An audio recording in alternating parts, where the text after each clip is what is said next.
world of advertising. Growing right along with it are consumer complaints about annoying telephone calls at inconvenient hours.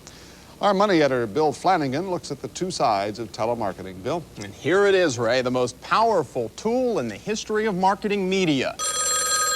You know, it never fails, just when you're in the middle of something. Companies have been using the telephone for 60 years to drum up business and fill orders. Lately, however, lawmakers have begun to hear complaints from angry consumers about the intrusiveness of so-called junk phone calls.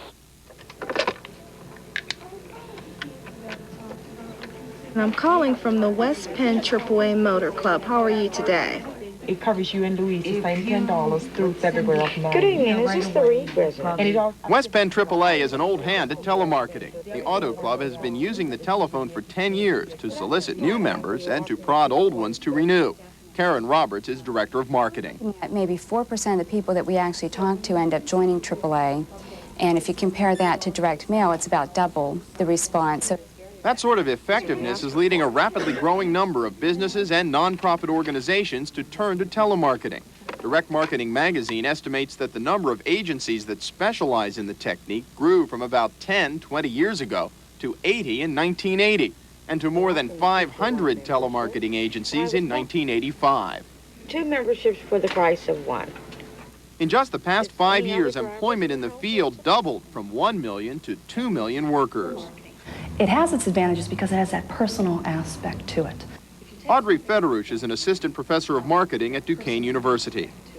If you take something like a junk mail, what you're finding is people can very quickly throw it away. But with a personal sales call, people feel impelled to sit there and listen to the person. Of course, not everyone enjoys being so impelled. Consumer advocate Mary Bach and homemaker Camilla Crakar are neighbors in Murraysville. It's very easy to hang up on a computer. But when the person is actually a real person calling, you feel like you need to be reasonably polite.